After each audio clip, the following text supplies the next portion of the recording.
প্রচুর পরিমাণের বৃষ্টি হচ্ছে। মাগরিবের আজানের কিছুক্ষণ আগে, একটু পরে মাগরিবের আজান দিবে।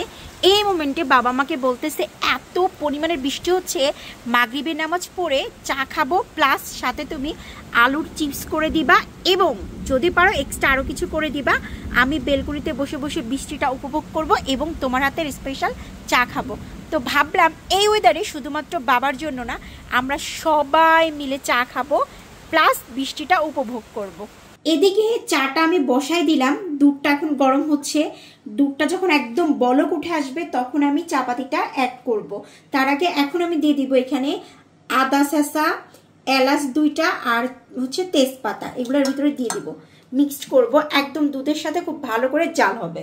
এদিকে আমার চা হতে হতে এইদিকে আমি আলুর চিপস করব। এই যে একদম আলুটা খুব ভালো করে কিন্তু শুকানো হয়েছে সিদ্ধ করার পরে, এখন এইটাই তেলের পর দিয়ে ভাজবো।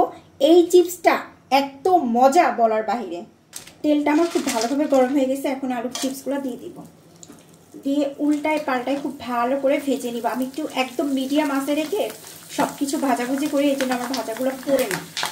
দুধটা খুব ভালো করে জাল হয়ে গেছে, অনেকক্ষণ ধরে দুধটা জ্বালাচ্ছে, জ্বালাতে জ্বালাতে কমে আসছে অলরেডি। এখন এই পর্যায়ে চাপাতি দিয়ে দিব। চাপাতি দেওয়ার পরেও আমি 4 থেকে 5 মিনিট, 7 মিনিটও হতে পারে, আমি খুব ভালো করে জাল করব। এই চাটা যত পরিমাণে জাল করে খাওয়া যাবে তত বেশি টেস্ট হবে, কারণ আমি সবসময় দুধ চাটা একটু জাল করে দেন খাই। আর আদা, এলাচ আর তেজপাতা দিলে স্মেলটা একদম পুরো শাহি চার মতন আসে। আগে যখন আমার বড় আপু ছিল, মানে বড় আপুর বিয়ে হওয়ার আগের কথা, তখন বড় আপু দেখতাম বাবা যখন অফিস থেকে আসতো কি সুন্দর করে বাবাকে সন্ধ্যার নাস্তা করে দিত, চা কফি বানাই দিত। বাট আমি এখন এমন একটা অবস্থা হয়েছে, বাবা বড়াপুর হাতেরও চা খায় না, মানে আমার হাতের চা খায়।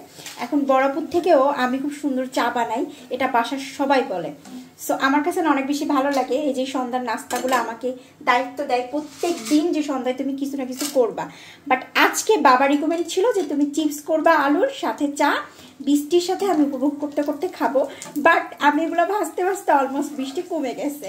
আবার আবদার হচ্ছে আলুর চিপস, আর আমার ভাগ্নিদের আবদার হচ্ছে ব্রেড দিয়ে একদম খাঁটি অরিজিনাল ঘি দিয়ে সুন্দর করে ভেজে দিতে হবে। এইটা এত টেস্ট হয় এবং বাসার সবাই আমরা এটা খুব পছন্দ করি। বিশেষ করে দুধ চা দিয়ে বড়রা যখন খাবেন তখন বুঝতে পারবেন। আর আসলে বাসায় বাচ্চারা থাকলে না, এটা সেটা বানানোও হয় প্লাস খাওয়া হয়। যখন আমার ভাগ্নি দুটো বেড়াতে যাই ওদের বাসাতে আর কি, যশোরে, তখন আমার এত খারাপ লাগে, পুরো বাসাটা ফাঁকা ফাঁকা লাগে। দুধ চা যত জাল হবে তত বেশি টেস্ট হবে। আমি পাক্কা 15 মিনিট ধরে জাল করার পরে আরও 5 মিনিট নিয়ে 20 মিনিট জ্বালানোর পরে আমার দুধ চাটা কমপ্লিট হয়ে গেছে। ব্রেডগুলো আমার খুব ভালো করে ঘিতে ভাজা কমপ্লিট হয়ে গেছে। এখন আমি এই আলুর চিপসগুলো খুব ভালো করে বিট লবণ দিয়ে মাখা করব, যাতে অনেক বেশি টেস্ট লাগে।